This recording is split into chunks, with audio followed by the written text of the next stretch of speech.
Hello Year 9. So today we're going to be doing lesson 3 of our IT in the workplace topic. And today we're going to be focusing, I'm going to skip over the communication platforms.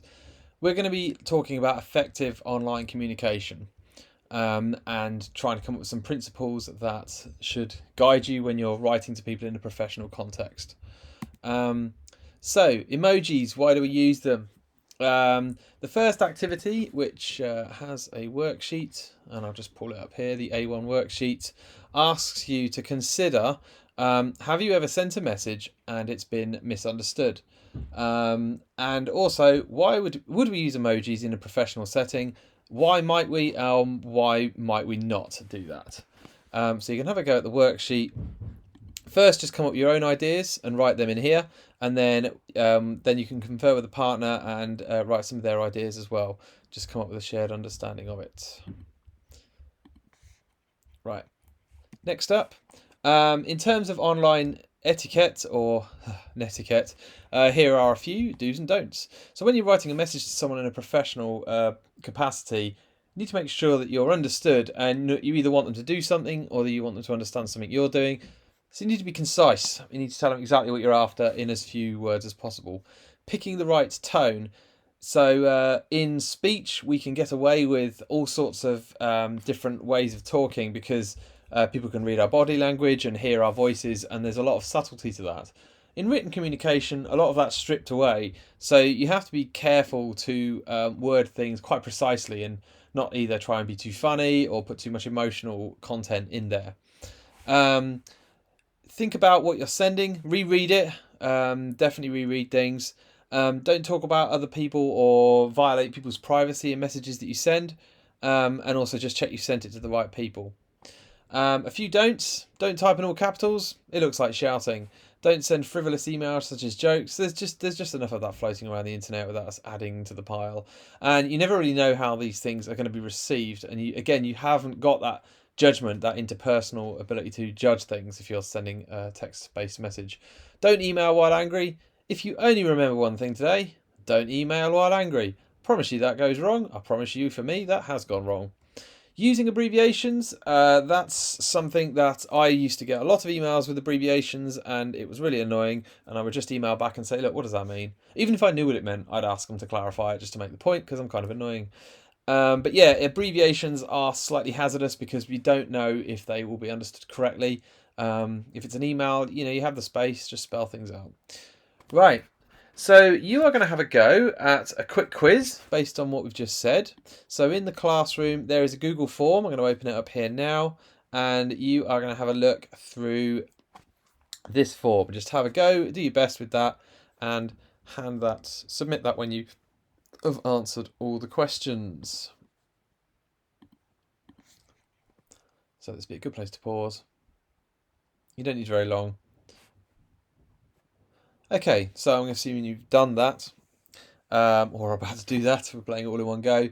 So you are now going to be given a series of situations, scenarios, and I want you to identify the flaws in each of the messages you are going to be looking at, and you must be able to explain why they are flaws. You can work together, obviously, but you must all do your own work. So you'll each have a copy of the worksheet to comment on. I'm going to show you how to do that. So what we're going to do is we're going to open up A2. So these are all the A2 scenarios. A2 handout scenario 1, 2, 3, and 4. You're going to do all of them now.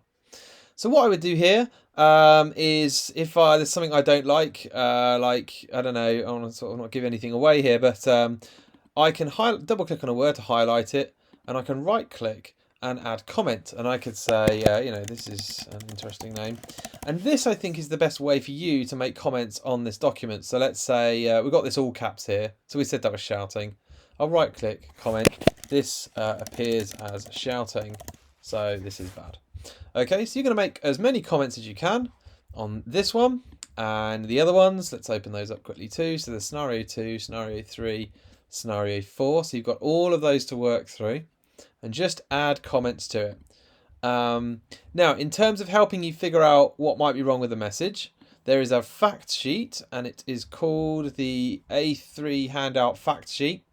So if you click on that, it is essentially the do's and don'ts slide. So there we go, there's your do's, there's your don'ts.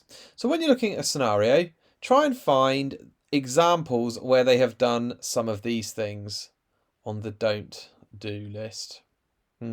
Yes, that's probably not very clear, but be negative about other members of the team. Does this message have anything about being negative about other members of the team? Maybe not this one. There is one that does do that. I'm sure you'll find it. So look at these and see if they've violated any of these rules. Let's see if they've also the ones under the do's list, the good ideas. See if there's any that they haven't followed. Have they not stuck to an allocated task? Have they commented negatively about someone else's work? So have a look at those. You have this to guide you. You're going to make comments on each scenario, and it's fairly simple. You're just going to work through all of those, and we go through these. Right, the last task. So if you have time, is to write an advice sheet. Now you can do the same. Use the same system we used before. Which was Canva, to do an advice sheet. I'm pretty sure you can. Let me just log in with my thing here.